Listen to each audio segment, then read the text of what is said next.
All right, everyone. We are back with a new episode, and I am super, super honored to have this guest on my show today. She is actually one of the very, very first people I followed on Twitter. She's a long time standing follower of mine, someone I really admire and whose work I really respect. So we have the curly hair vegan herself, Briana Aniysa. She is a healer, a reader, an intuitive, a goddess, a mother, all around creator, Oh my and goodness. owner of the Soul Healing Shop, where I got this necklace that I'm wearing. Super excited to represent today. Welcome to the show, Goddess. Thank you for being here. Thank you for having me. Amazing, amazing. So tell us a little bit about yourself. How'd you get into your work? How have you gotten to this phase of your life? Honestly, intuition, spirit, God, the universe, because I never would have thought, but I've just always been a rebel and I've always just been different and followed my own thing. And honestly, just doing that has led me exactly where I am today. Long story short, you know. Mm-hmm. So with all the gifts that you use in your work now, is this something you've cultivated over time? Have they always kind of been present in your story? Did you deny them at any point? So it's all happened very organically. So I feel like I started with, now I first started with natural things, I guess, like going into like the holistic lifestyle. I started wanting to cook more meals. I had stopped eating fast food. So that's when I think I just started, was like, wait a second, I grew up depressed. I grew up with a mother that was depressed. I grew up with acne. I grew up with tons of disorders and anxieties and things, everything you could think of. So I just started trying to find, I just didn't resonate with fast food. So it was just myself as a woman that was like, we're done. Me and my boyfriend at the time, we were done. And over time, things that happen in life led me to do everything that I'm doing. So I started off being vegan. First, no, I lied. First, I started off with natural hair. I cut my hair off. I went natural. That was a huge moment for me, going natural and embracing my curls, because I was always like flat ironed and things of that sort. Then that led me to digging into health. I was like binging on Netflix and all this stuff. And that's when I went vegan in 2015. And then from being vegan, I started to just feel my spirit felt better. My mind felt better. I felt better. I was changing. I was becoming more conscious. So I started a crystal found me. So then I started meditating. I started getting familiar with crystals. And then through meditation, it came to me. No. A friend first told me, which I feel is just another goddess that intuitively gave me a message and told me, hey, make a recipe book with all your vegan stuff. And I was like, wow. Okay. So I did, and it was successful. And I was like, oh my God, I get to like make money online and I don't have to work a 9-to-5 job, which I hate, because I was known for quitting every job because they just did not resonate with me. So that gave me like drive. I started diving into my veganism, sharing it more, doing it more intentionally, realizing that I could like make a life for myself and people actually listen to me. So that happened. I was gardening and finding that part of myself. So one day I was meditating, and in meditation, my guides were like, you need to sell your smudge sticks. And I was like, what?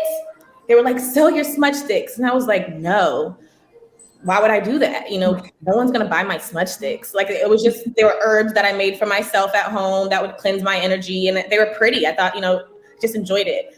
And I was like, what do you mean sell? Like, this is different than ebooks. Now it's talking about product and shipping them and all. It's just more. So I fought through fear and I did it. I started selling crystals. I started selling my smudge sticks, and I didn't really know why. I was just listening, like, okay, I'll do this. And it was successful. And my intuition guided me to just grow in it. I started to learn more. I started to create different things with them. I started to create jewelry. I was like, I don't create jewelry. Like, what are you doing? I started it, and everything just unfolded for me naturally. Then even with reading, I've always been on Twitter. I've always been really vocal. As you see, I talk a lot. I love to talk when I can. I love to talk to people, but when I don't, I just don't. But that's because I'm so energetically sensitive. So then over time I realized, okay, I'm like listening to spirit, and I'm receiving these same messages of people that I see on Twitter that were like huge gurus. And I was like, I received this. Like, oh my God. So I started to see myself like, okay, maybe I do have something that I bring to the table, and it's just being me. And I just started showing up as me more and more and more. And it's just always been really successful, honestly. Like, I just listen to my spirit, I follow it, and it works out. It's so true. And, you know, it's funny you say that, because one of the things that drew me to you so specifically from the very beginning is just your rawness, your realness, your vulnerability. I love that you share so much of your own life as kind of your spiritual teaching. You know, you're like really in the thick of the work, and you talk about it and you make it very real, and you bring language behind it. And that's what I've always really resonated with you, because you really embody all of the things, you know, and they're not always fun to talk about, and it's not always easy. Obviously, the path itself is insane at times, you know, and in particular, one of the things I hear you talk about often is even just relationships and men. So I'm curious, on that note, since we're here, like how has dating been for you, and what is that world like for you now that you're like really in your gifts? Yeah, I get it. They really threw me. When I say they, I'm talking my guides, I'm talking the universe, I'm talking God, they really threw me for a loop with this. So as most people, honestly, I haven't really even talked about like my marriage. I'm actually still legally married. Okay. Wow. I'm legally married. I've been going through a divorce. It was just traumatic and terrible. Mm-hmm. But when I finally got the nudge, like, hey, it's time for you to start talking to people, and time for you. What my initial goal was with dating with me and my guides, it was to teach me that I attract, that I don't have to do anything but exist and set an intention. And men flocked to me. The best thing to say, like, they just flocked to me. But even with that, you know, it was my energy. And I had to realize, you know, with dating, a lot of the things that guys say now is like, I love your energy. You're so beautiful. I love your energy. And at first it's kind of like, okay, like, well, no, I lied. First it's kind of like, oh my God. He loves my energy. But then it's like, after a while you realize that it's like, oh, duh, hold on.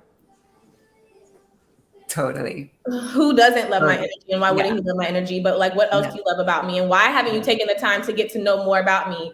So that's been like the cycle of me dating. At first, is because going through divorce, I know that the first person I date isn't going to be my person. So I went into that knowing that already consciously. Okay, I know what rebounds are. I know that I have to date a few people. So I realize a lot of guys don't believe me, that when I say that, I know that this isn't forever, that I'm just here for the present moment. Guys think that they're very full of themselves. But that's also been a fun and hard thing with the dating that I've been learning too, is learning how to date and detach, learning how to date and still stay in my own energy and not be, because something for me in the past was being very needy. And it still comes up sometimes where I'm like, excuse me, why aren't you giving me the energy that I need, or the energy that I was expecting you to give me the way that I expected you to give it? So it's learning lessons for me. I'm like, I don't always know the lesson when it's happening, but I find out after it's happened. So it's just like me healing my inner child, me healing my inner teenager, me healing, you know, from past relationships. It's just, it happens through every single person that I'm meeting. And then I'm having to break cycles from each person that I'm dating, in a sense, whether it's like me speaking up for myself, I'm unblocking my throat chakra, or I'm listening, you know, speaking up for myself, or listening to myself actually, and finally listening to my intuition. So it's like each person I'm grateful for, because I'm really learning about myself. I'm absolutely powering up in a sense. Like, I feel like I'm just becoming more and more powerful. Absolutely. It's so true, you know, and I think of this often. There's so much work you can do by yourself, but there's work that can only also be done in relationship or with the mirror of another person. There are parts of yourself you can't even see unless you have the other person there to reflect them back to you, right? And so there's so much power in relationship and dating and doing it in a healthy way, in a conscious way. And it helps you see yourself. I mean, like you said, it's, sometimes what you find attractive initially, like them being attracted to your energy, over time you realize, well, that's partly because, the dynamic here is that you're maybe kind of helping them heal, which is something, the healer's story and dilemma, right? Is that like we call in men who are seeking healing. And so we have to be very discerning about the men we're here to love and the men we can help heal, right? Because they fit into two different categories. All that to say, as the goddess, I think part of our presence and in relationship offers a healing space. But, I know for me, in the past, I would attract in men who needed healing. And it didn't really dawn on me until later that wasn't necessarily who I was here to like date and love. That would maybe be, more clientele. But, it's all love, and it teaches you so much about yourself, because you do find that attractive when someone compliments your energy, until time you realize, especially as a healer, we get paid for our energy. For being real, people really energy worker, we get paid for it. I get paid for my energy. Like, you don't understand how important this is to me. Yes, definitely. No, it's so true. And so then the important piece is finding someone who can maintain that vibe, right? So you're not ever coming down to be with them, or you don't leave them drained or whatever. I know for me, that's been a major thing that I have to be aware of, is like, yeah, they like my energy, but if I leave them and I don't feel like my full self anymore, we got to, that's for all friendships and relationships, right? And that is like so hard, because when you're so in tune with your own energy and then it gets chaotic after meeting with the person, you're just like, oh my God. And they never know the storm that they leave behind of their energy. Yeah. It's tired of like my cycle right now is also men are having to come to me, and I'm having to be the person to tell them about themselves. Like, I'm having to be the woman to be like, listen, I own my truth. I own my faults, but you are X, Y, Z. And a lot of them are narcissists. A lot of them will be manipulate me. And I have to let them show them hey, this is what you just did. Yeah. And this wasn't okay. Totally. And I feel like I'm having to be like a mother still to men. And I'm just like, where is the man that can father me then, or someone that can teach me something more? I'm tired of healing them. I'm tired of being the healer to grown men now. I so understand, and it's funny and a perfect segue into the conversation about the divine feminine, because I feel like one of the major archetypes for the divine feminine is like big mama energy, right? She's like so loving. She's like the most loving space to come home to for those that she loves, and caring, and would take the shirt off her back, but also will tell you about yourself. If that needs to happen, she'll let you know about yourself. And she holds very strong boundaries, right? Like, there's certain things that are not going to happen in her house. Exactly. And she's going to maintain that energy.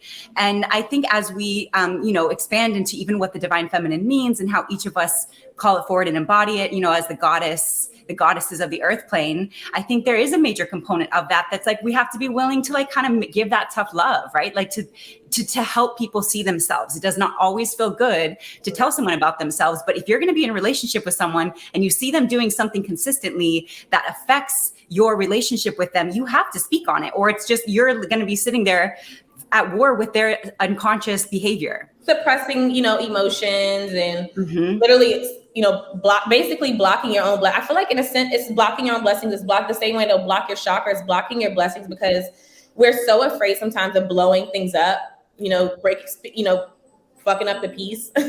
But a lot of times that's what helps to bring the chaos, brings it back. Sometimes we have to have the argument. Sometimes we have to get a little rowdy for people for things to be heard.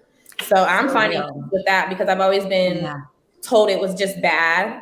So I've always just guilt tripped myself anytime I got allowed myself in that space. But I'm learning that it's needed for the divine feminine. We're needed. We have to sometimes be angry to get it's so done. True. Yeah, it's so true. Our voice and our truth is so important, to speak, to say what needs to be said, and to hold those kinds of boundaries, and to help people see themselves. I think the mastery is to learn how to say things that aren't, you're not offending someone by telling them. There's a loving and a nice way to say things. But, for me, I've definitely been someone who wouldn't. And so I would keep the peace externally, but internally I'm like boiling over and eventually totally resentful of you because I haven't ever told you what I don't like. And it just has gone on forever until the place where I can't even stand you because I have so many things I've built up against you. But that's me, right? I had to like learn that was all me. If I had been addressing things as we went, we would live in a much healthier dynamic because I would have absolutely. It's so key and it is hard, but there's that saying that like, if you're maintaining the peace outside of yourself, but disrupting the peace within, like that's not keeping the peace, right? Because I think as the divine feminine and healer nature, we generally lean towards keeping the peace. So that means we pick our battles. Of course, we're not going to tell everything, but if it's something that's constantly rubbing up against us, and this is why I say, especially in relationship with men, that you have to have someone who does the work, because if they're not doing the work and we're deep in our work, then we're constantly at war with their unconsciousness. Oh, and you know what? Yes.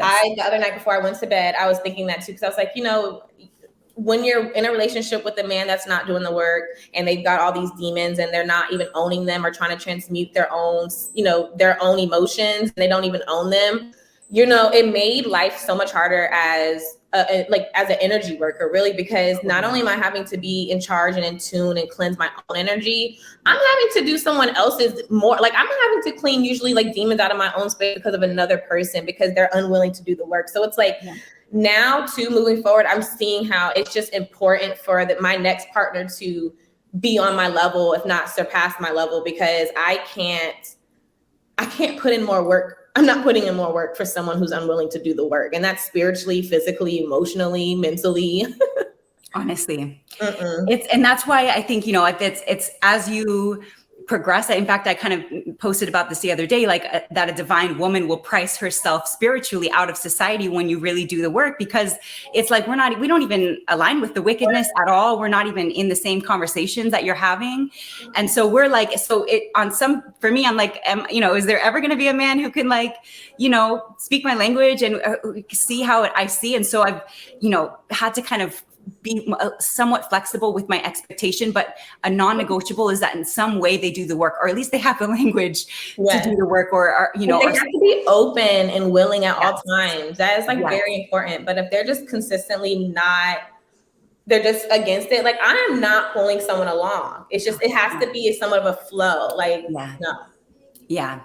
And I know that it really helps to find your life's work, because that's always your fallback. And especially when it's sort of your measure of like, okay, if this is going to negatively affect my ability to even show up in my work, if I'm have less energy or I'm less in volume because I'm attending to this all the time and it's taking me out of my power, like it's not going to work. You have to be able to draw the lines. And I know for me, my work has been a really good gauge of that, to like, anytime I show up for a session and I'm not like in my bright, I'm like, all right, who in my life is like, am I coming down for? Because I literally financially can't afford it, right? Right. Like, seriously, no, seriously.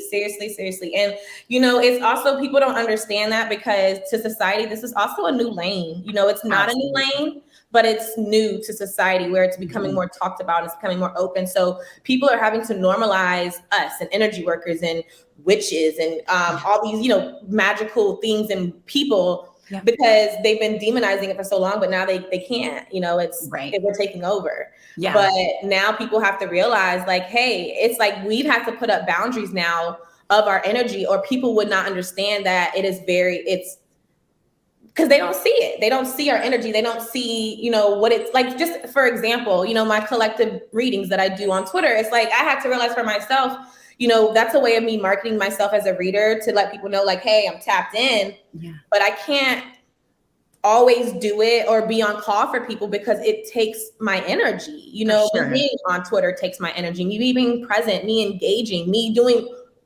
messages for the collective. It's a lot of energy, and people don't see it. And because they don't see it, they're not really appreciative of it all the time. Totally. So I have to always put myself first to know, like, no one on the other side of that screen is going to care if you're drained, babe. So you have to make sure that you're good first. That's then then you do that. It's very important. I don't even know how I just got into that, but yes.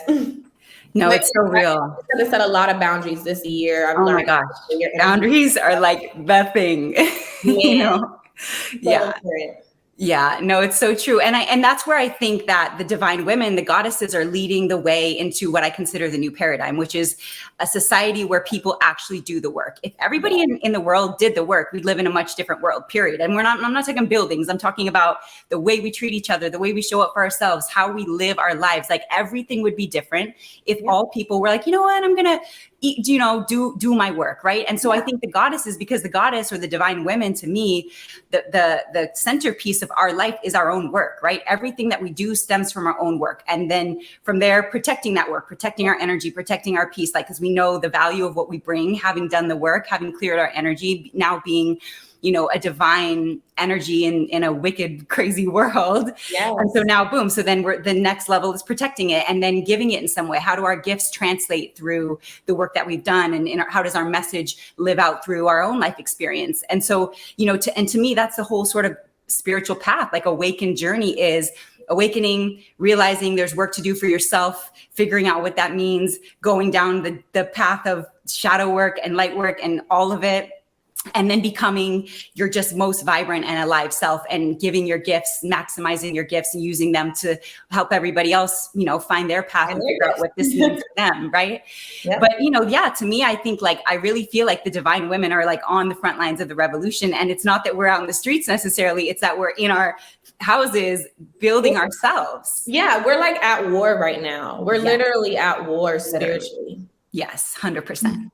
And we don't even have a lot of men to have our back right now. We're at war by ourselves as women that is holding this shit down in the spirit realm. Yeah. So just the facts, honestly. I mean, there's absolutely a spiritual war happening on the planet. You can be tapped in or aware of that or not, but it's happening. It's psychological, it's emotional, it's mental, it's everything, except the fighting in the streets.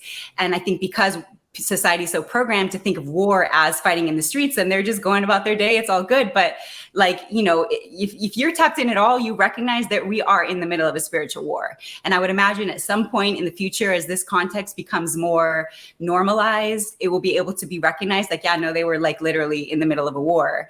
And so then who's the one fighting it? Well, it's those of us who are winning the war within.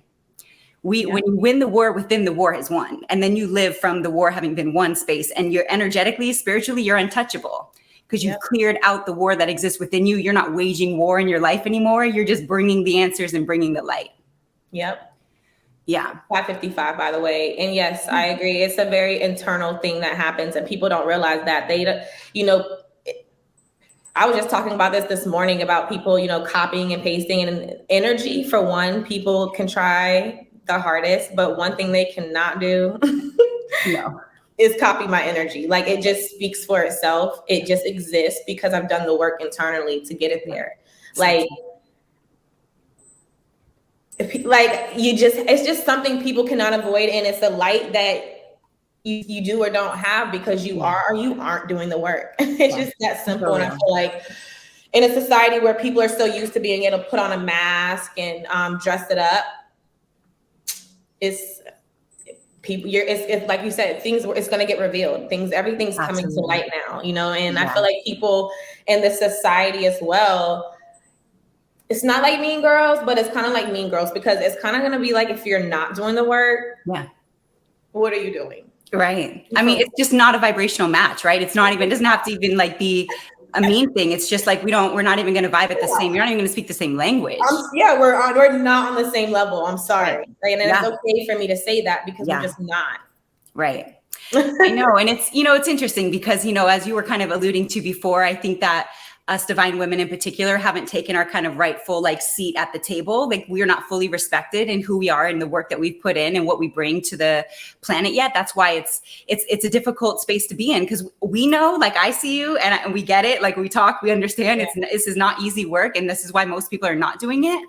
And when you do it, you totally raise your value. You have a much higher standard. You respect yourself and your peace and your energy in a much different way. And then you go out in society and they don't even have any context for you whatsoever. And it's, it's not easy. It is not easy to do what we do. And there's just this blind faith in what we do and how we do it is going to, you know, raise the average vibration of humanity, basically help lift everybody up. But it's not easy when you don't even get, you know, what they're championing in society is so far from who we are. It's literally the opposite, right? Like the Matrix is an inversion. They champion the inverted, you know, the demonic energetics of society. And here we are scraping on the other side, calling, you know, holding the divine line. And, you know, at the same time, the life we live is so rewarding and so enriching that it's like, you know, you don't need the applause quite as much, but it would be nice if we at least held the respect that we are deserved in who we are and what we bring to the planet. I mean, like, let's be honest here. Like, we are the ones that are really maintaining the light and the power on the planet. And so I think that's where the divine feminine is coming in. And what we have to do is teach people who we are, what we bring. I mean, they kind of get it, right? They can comment on your energy. They can sort of have that language, right? But we'll, like, no problem. We're going to bring new language, new context, just in our lives and how we are. And that's why it's all about embodiment. And that's why I respect your work so much, because, you know, your teachings come through your own life experiences. And I'm always like, I love that so much. In fact, I sometimes want to do more of that myself, because my teachings, I mean, while they all come through my own life experiences, I don't always frame them that way. But for you, it's like, you're giving it like, this is what's happening for me, and this is a lesson I'm learning. And I love that. I think it's so important that people can relate in that way, because we have to speak the human, the 3D language, right? To get people to even contextualize. And that's really a part of my work is I want to make it simplistic. Like, I want to like make it ABC 1, 2, 3. Yep. And I want it to be, because I know kids are the future as well. I've been very, before I had a kid, I was always working with kids. And then now that I have a kid, I'm even more like, okay, you know, this work is also really for the kids, because they're going to be what's absorbing. They're going to be finishing our work. They're going to be finishing what we don't do. So, yeah. And then also because I just want to make it easier for us. Like, a lot of us, a lot of why I started, you know, soul healing is in, you know, soul healers, a soul healing journey. It's for people more so like me. I've set an intention and know that I attract people like me. I know that I'm unique. My journey is unique, but there's some people that resonate with me.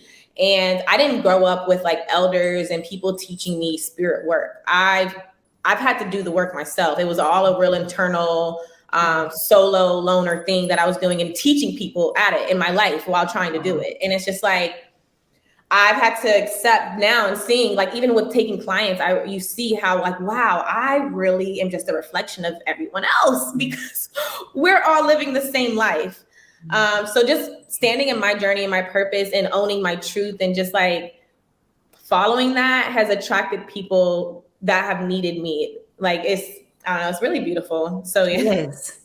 I mean, to me, embodiment is like the highest act, right? Because you're actually in your body living out, right? We're not above in 5D talking astral talk. We're like actually living out the day-to-day life in a real meat suit in this real time, right? And living in this modern society. How are we going to bring these ancient teachings, this ancient wisdom into modern times in a way that everybody can understand it, and it's, you know, set in the regard that it ought to be set? And it's within, like, it's literally within. And a lot of things, and something that's been really on my brain heavy to a message, I guess, is like, you know, a lot of my journey has always been me having to validate myself. You know, like when I first started going vegan, it was, you know, society tells you need a diploma, you need a degree. So I was like, oh my gosh, I'm vegan. I want to help people be vegan. So I have to be the best vegan there can be. So I'm going to go to school for nutrition and dietetics, just to go to school.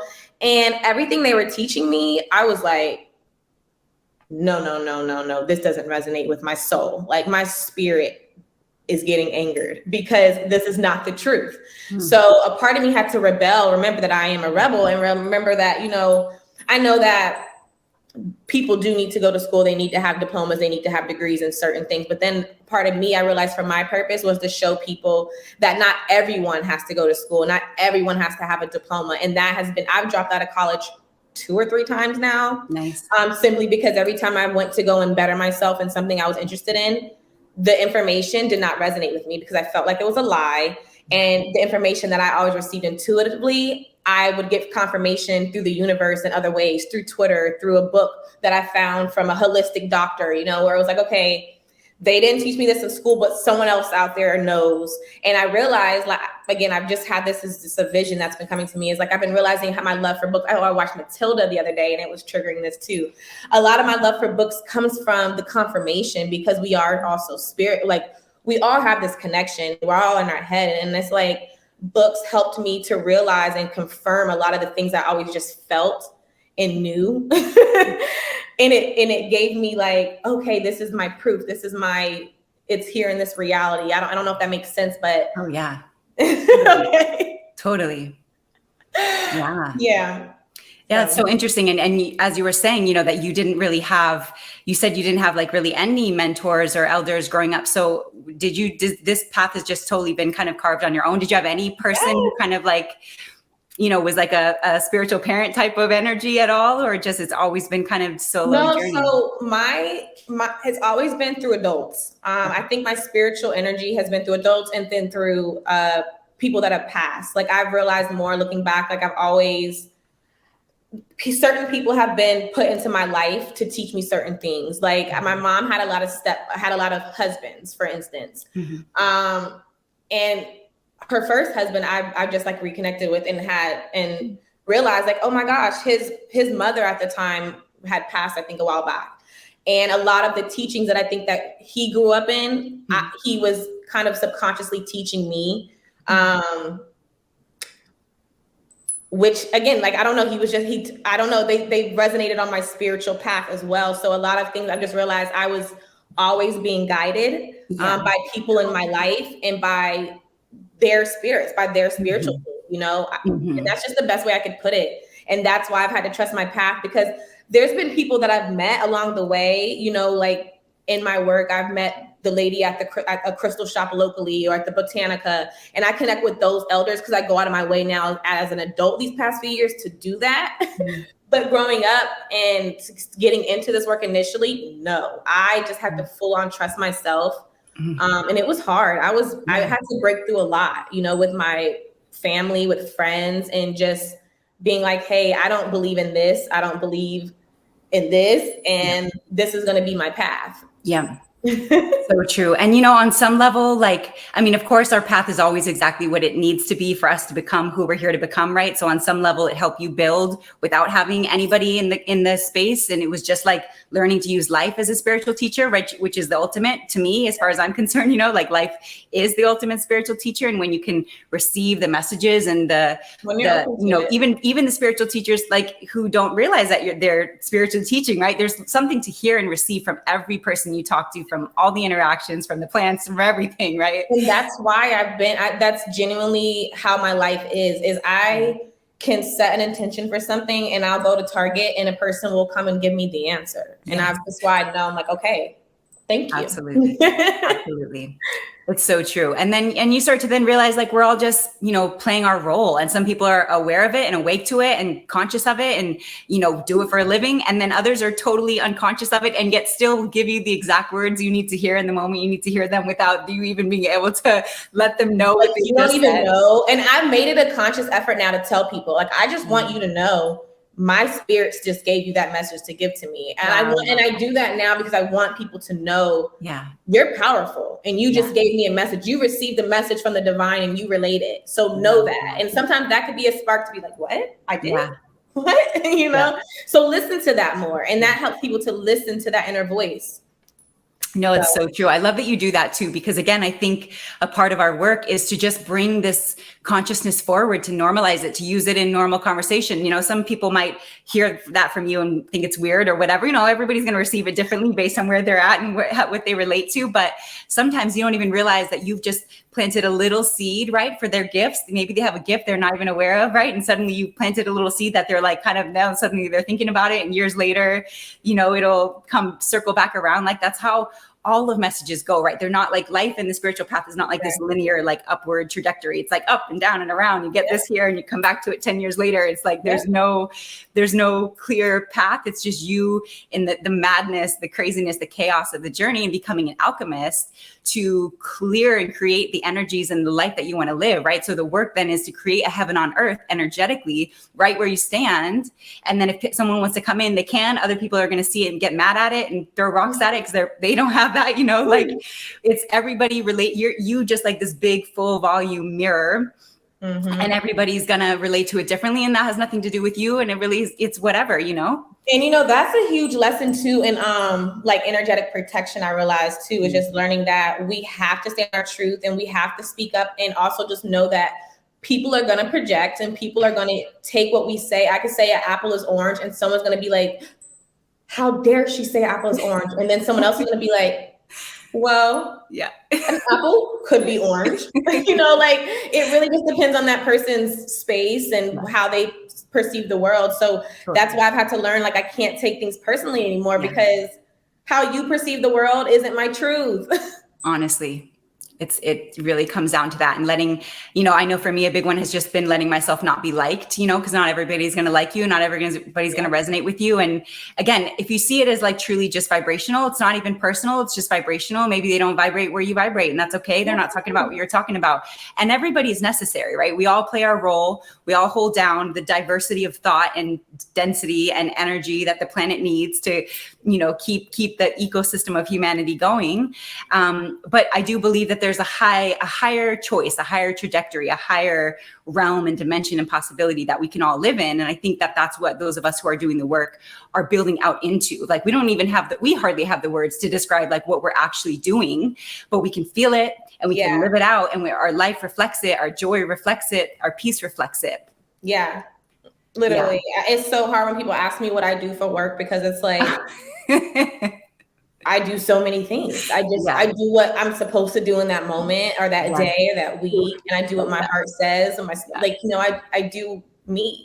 Yes. Love that. Honestly, that's honestly any question, even like, what have you been up to? And like, maybe you've just had like a tower moment day and you're like, you kind of have to assess the level of consciousness of the person you're talking to see like how much they'd be available for you to say, or what kind of, you know, what language you need to speak. But to me, the true master is the one who can speak to anybody in their own language, especially when we're talking about this, right? Like, we should be able to speak to a kindergartner in their language and maybe get them to understand somewhat. I mean, I'm sure as a mother, you get this. And in fact, you're homeschooling, yeah? Yes. Yeah, that's amazing. How is that going? It's going. It's we're still transitioning because I just moved into a new place. But I have to give myself grace every day to remember that I don't have to stick to anyone's rules. Like, now I have a schedule. We're supposed to do circle time at 10 o'clock, and we don't always do circle time at 10 o'clock. And I've just had to be okay with that, because I do so many things, and I have to realize that though I need schedule and we need like structure, we also have the freedom to be free. Totally. So I'm always having to find this balance of, hey, you're homeschooling, but you're doing it in your own way, in your own path. Like today, like I realize a lot of times, like, I teach her through life, and I have to just, the good part of homeschooling is that I can take the time to slow down, and I can take the time to just explain to her. Like, I don't know what we had a meltdown about today, but I went running yesterday and my knees were hurting so bad. My knees were hurting so bad at nap time. So my daughter wanted me to do all these things, and I was just like, listen, mommy is in pain. Mommy is really in pain today. I just had to explain it to her like she was an adult. Mommy went running. I showed her my knees. I had frozen vegetables on them. We were laying in the bed, and I was like, listen, mommy needs to rest. I need you to rest. And, you know, I don't know the details, but I'll catch myself, because I don't want to like spaz out or be like, you know, that's how I was raised. My mom didn't have that emotional intelligence to be like, I'm at my level now. And even when I do get to that level, because I'm not perfect, I definitely have my moments. I come to her and I'm like, listen, mommy's sorry. Mommy should not have yelled at you. You know, mommy should have explained this is what was happening. And she gets it. She really absorbs it. And she, like today, I felt really bad.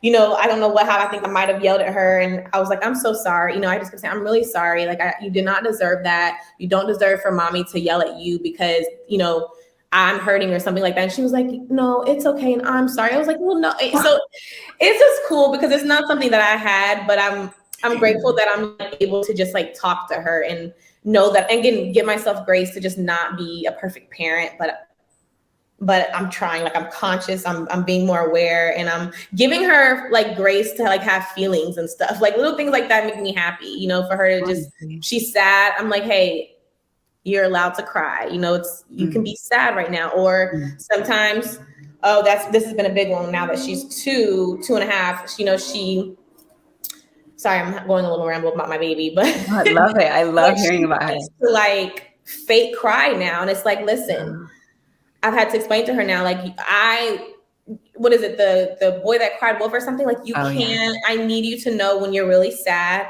I want you to know that you have the space to be sad. Yeah. But if you're just being sad to get attention from mommy, that's not okay. Or she'll whine. And it's like, listen, and then as a mom, I mean, it makes my brain go crazy. So I'm just like, listen, we have to use our words. So that's a big thing. Or it's like, we have to have this patience. And I'm excited that I'm able to have the patience to be home with her all day and kind of develop this relationship and develop her as a person one-on-one versus like having her figure it all out at a daycare out in the world. Yeah. So it's not a perfect journey. Homeschooling is hectic some days, but it's fun because I'm living out honestly my own like inner child as well through her, you know, being at home with her and doing crafts with her and learning. Like when we do like handwriting, I'll like have these flashbacks of my childhood to when I was learning how to handwrite, and it's cool. It's like, oh, okay.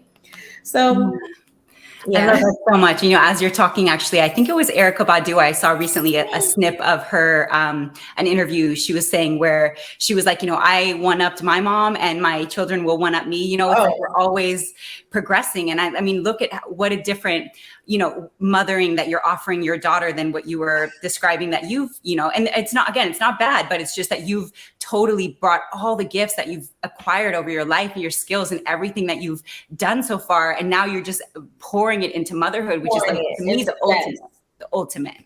And, you know, a big thing about that is doing the work, you know, clearing your heart, because as a mom, I realize what we deal with, a lot of women deal with mothers, is honestly hate and jealousy. And when we do the work, we can start to realize like there's nothing to be hateful of your own seed about. If anything, you have to realize I want my child to do better than me. The whole point of everything that I do now is for my daughter. Like I've like started branching out into a new lane now where I'm singing, and I've never my whole life, I was like, I don't know. I've been told, you know, I don't know how to sing. I've absorbed, I don't know how to sing. I always said if I knew how to sing, I would not shut up. And I started allowing myself to sing because I read in a book about intuition that just like in how everyone has intuition, everyone has their own voice, but it's a matter of tuning into your own voice and finding your own voice and your own frequency, basically. So it's like I've been finding my own frequency. And I've been doing that with the intention of my daughter. My daughter is so musically inclined. She's super creative. And I feel in my soul that the work that I'm doing right now, just even finding myself in music, doing it around her, is going to be a huge part of her story. You know, the creativeness, the spiritualness, I can feel it's going to be a huge part of her story. So when I get nudges to do things, I'm doing it for me, but I'm really doing it for her because she's going to be so cool. She's going to be amazing. That's what I love. She's going to be like, I already know, the best parts of her mom and her dad. I mean, we are going to have our traumas, which we can't avoid, but of course, with the intention, you know, I think our kids are going to be, they're supposed to be so freaking amazing. Honestly. I mean, I feel like motherhood is not something that we champion enough in our society, because it is so incredibly important how we parent our children, and we create the whole world based on how we parent our children. And, you know, to be a mother is like, to me, one of the highest, I mean, a parent in general, but a mother specifically is one of the highest roles in society, right? Because you're literally creating the future generations on the planet. And it's so important that we take that very seriously, and we give that all that we possibly can give when we feed our children. And look how much you're giving your daughter. Like, how fortunate is she to have chosen you as a mom? She knew what she was doing when she chose you. You've been on the path, you're on the path, and just how you live your life in your true reality, she's getting so much from seeing you just move how you move and do what you do. You know, you're not even here yet giving her all the spiritual magic yet. You're just living it out. Yeah, she gets to benefit from that every single day. Like, all of it is so amazing. Like, kudos to you, honestly. Like, she is so fortunate to have you as a mom. Thanks. I think so too. How old is she? She's 2.5. Okay, cool. Yeah, and I've seen you even throw out before about getting other children to join you for homeschool. Did that ever hit, or are you still open No, to we're that? still looking. I hope we do. I had some people reach out to like do drop-ins, but they never follow through, which I get because as a parent, it's like they don't really know me just yet. So I'm trying to still just kind of build relationships with parents so that way they can kind of build trust with me because leaving your child, let's be for real. I get it. So I'm just letting it happen naturally. I'm kind of like letting it myself be guided. I think I just had to set that intention first. I'm kind of in that phase still, which I'm kind of really aware of is I still like, I just feel like, I feel like right now I'm still just putting intention because I still have things I do in my home, I think. So it's like, we could take a friend and it would be really fun for my daughter because I'm really serious about her learning how to interact with other kids and making friends and being nice and things of that sort. So I keep trying to put myself out there. But I already know internally it's just not the right time. And so when the timing is right, that's when Spirit is going to be like, someone's going to text me and be like, okay, I'm ready. And I'm going to be like, okay, today's the day. Yep.